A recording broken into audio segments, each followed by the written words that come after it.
warga Palestina ada hubungannya erat dengan warga Indonesia. 1945 ketika Indonesia merdeka, negara yang mengakui kemerdekaan tentang Indonesia selain Mesir, setelah Mesir itu adalah Palestina. Kalau yang pertama mengakui kemerdekaan Indonesia itu kan Mesir. Waktu itu presidennya Gamal Abdul Nasir. Dia adalah besti dari Soekarno. Wajar, itu pentingnya kita punya besti. Pentingnya punya sahabat. Karena pengakuan kejujuran pertama dia akan sampaikan meskipun orang lain tak percaya dengan apa yang kita lakukan. Gamal Abdul Nasir menyatakan langsung 1445 pada saat itu Amerika belum mengakui Indonesia merdeka. Kenapa? Karena Amerika bersekongkol dengan Belanda. Maka pada saat proklamasi itu Soekarno menyampaikan kemerdekaan, banyak negara tak mengakui, belum merdeka, dia masih dijajah.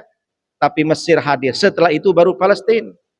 Palestina mengatakan oleh mufti ulamanya di sana, namanya Imam Ali Al-Husaini, bahwa Indonesia itu betul-betul merdeka, maka kita punya hutang budi kepada orang Palestina, termasuk kepada secara diplomatik, bahwa kita diakui kemerdekaannya oleh Palestina.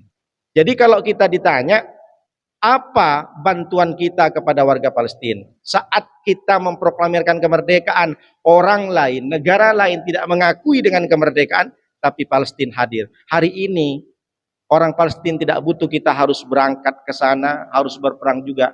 Tapi dengan cara apa? MUI sudah mengeluarkan fatwa.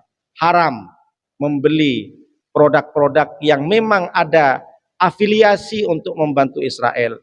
Dan sudah ada listnya, bisa dilihat sendiri. Dan itu terjadi di depan kita, mulai dari sabun, sampo, makanan, minuman, dan sebagainya. Maka cara salah satunya hari ini, selain kita juga berdoa, kamar berdoa itu adalah senjata orang mukmin. Ad-du'a islahul mu'min.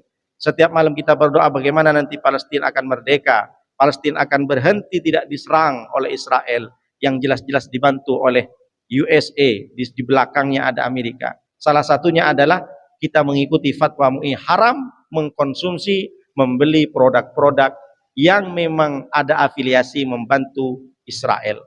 Dan itu terjadi, sudah disampaikan oleh para ulama.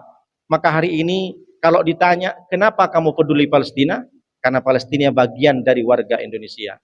Lalu yang ketiga, kalau kita tak bisa dengan alasan kemanusiaan, kalau kita tak bisa dengan alasan karena Palestina bagian dari Indonesia, karena dia juga menyatakan kemerdekaan Indonesia, bahwa kita masukkan secara khusus tentang agama kita. Kita peduli kepada Palestina, karena Palestina adalah tempat hijrah-hijrahnya Nabi dan Rasul. Pertama yang hijrah, Nabi Ibrahim dengan Siti Sarah, bersama dengan ponakannya Nabi Lut, datang ke kota Palestina. Dulu dia tinggal di Babilonia. Babilonia Pak ya, bukan babi ngepet, Babilonia. Babilonia ini kalau sekarang Irak sama Suriah. Datang bersama Siti Sarah, istri pertama. Dicegat sama tentara pada waktu itu karena kebetulan rajanya itu kejam. Siti Sarah ini cantik. Kebetulan raja pada saat itu dia suka sama istri orang. Jadi kalau sekarang ada laki suka bini orang, udah dari dulu ada. Dijulukin kalau sekarang namanya senior, senang bini orang. Datang di tempat perbatasan, apa kata Nabi Ibrahim? Ditanya, man hadhihi? Siapa ini perempuan? Kalau bahasa kampung saya, who is this? Bahasanya Ustadz Hairul. She's my ukhti, she's my sister. Ini adalah saudara perempuan saya. Langsung lolos, karena dia bukan mengatakan istri. Sampai bebas atau jauh dari tempat perbatasan, ditanya sama Siti Sarah. Istilah kalau bahasa Batam, abang kenapa kau bilang aku ini saudaramu? Kalau aku ngaku kamu ini istriku, kau diambil sama raja. Nah itu kalau kita lihat bahwa dari dulu sudah ada orang tuh suka sama bini orang. Jadi pertama Nabi yang hijrah kepada Palestina itu adalah Nabi Ibrahim, dan turun-temurun semua anak cicitnya Ishak, Yakub, Yusuf sampai ke Daud, Sulaiman ada di Palestina. Kemudian yang kedua, siapa lagi yang hijrah ke Palestina? Nabi Musa. Ketika dikejar oleh Fir'aun, dia bawa sahabat-sahabatnya, dia bawa pengikut-pengikutnya sebanyak 600.000 pindah ke Palestina.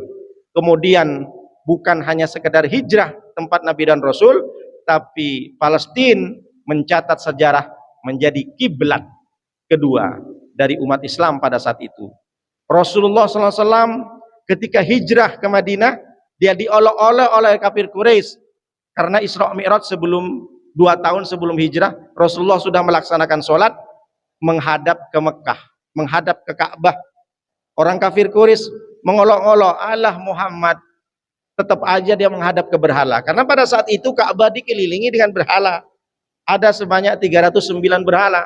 Mereka bangga, Muhammad katanya agama baru, tapi ketika dia ibadah masih menghadap kepada berhala. Bangga aku punya Muhammad.